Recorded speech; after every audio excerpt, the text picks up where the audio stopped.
Keith. It was great, wasn't it? Yeah.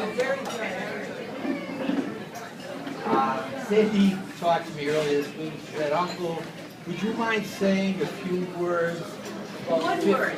I can't guarantee that. The proof is in the pudding.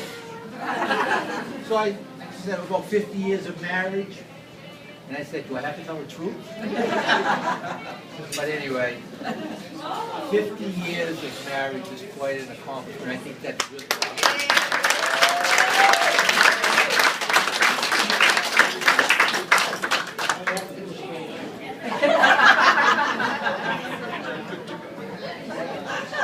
Now, in today's society, 50 years is quite a feat, let alone with my sister. A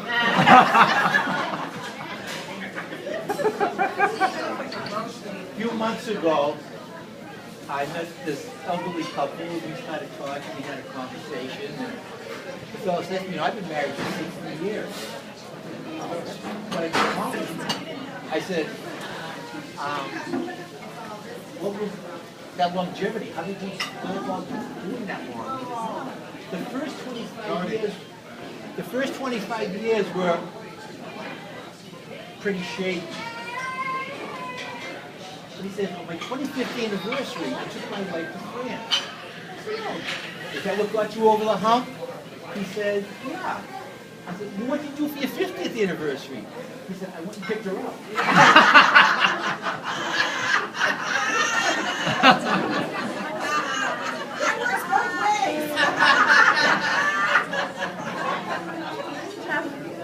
When I started thinking about Tony and Gina's life together, I realized that it was pretty conventional.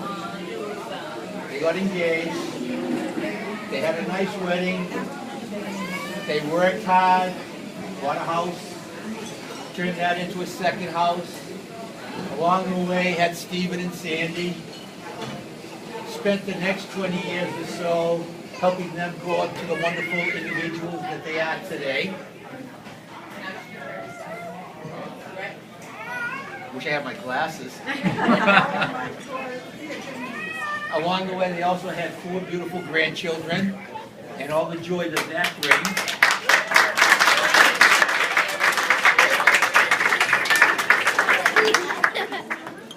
Now in retirement, I love being there. peacefully spending your kids' inheritance in Foxwood.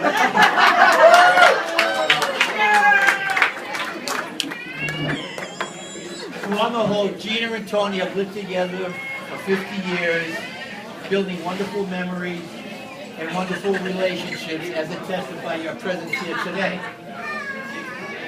On a personal note, I would like to thank Tony for being the kind of a brother-in-law who's given me much help over the last 50 years, and no matter what I asked him for, he never said no.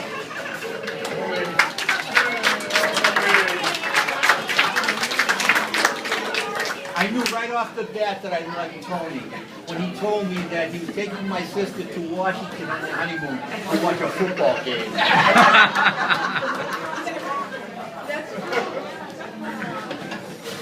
While their life was pretty conventional, I have some memories of some unconventional and funny behavior observed over the last 50 years, so I'm going to share several of those with you.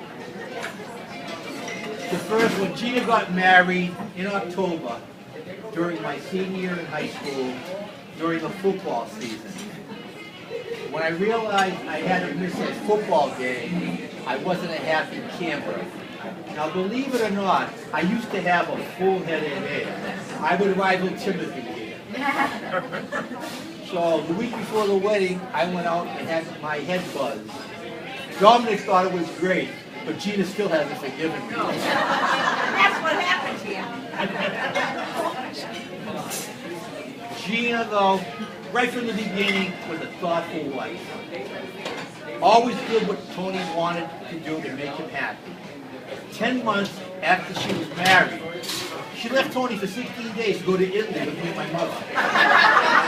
He didn't complain once. Everybody else did though. 4 couples used to play cards every Friday night. We used to go play cards at different houses. And we used to take some money out of every pot, put it aside, and Gina would put it in a cup, and at the end of 4, 5, 6 weeks, we'd go out to dinner. Well, one day after golf, me, Tony, and Danny, and I think it was Jimmy Alonso, we said, why don't we go to Wonderland tonight for the dogs? He said, you know, take that money. Mark Hardy's running tonight. He's won 10 in a row. We'll put it on him, double our money, and we'll go out to dinner. We go to Wonderland, bet Mark Hardy. He comes out of the gate, tumbles over, falls down, and he's still running. Well, the funny part of the story is we never told the girls. So Friday night comes, we go and play cards, we take some money out of the pot. Gina goes up to get the coffee can. There's no money in there. We all play Mickey the Duck. I don't know what happened to the money. He goes, I don't know what happened to the money. Finally, we had to admit we took the money.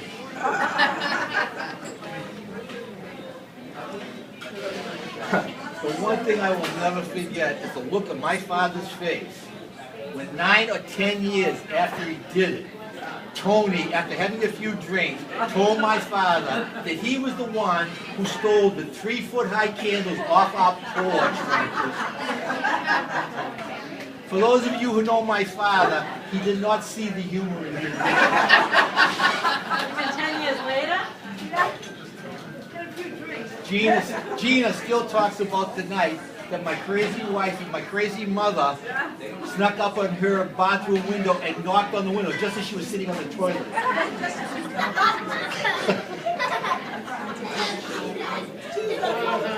On Gina's first trip to Las Vegas, we all went, we'd never been there.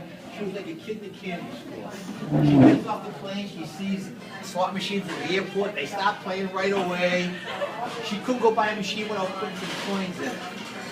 So, on the way home, we have a layover in St. Louis.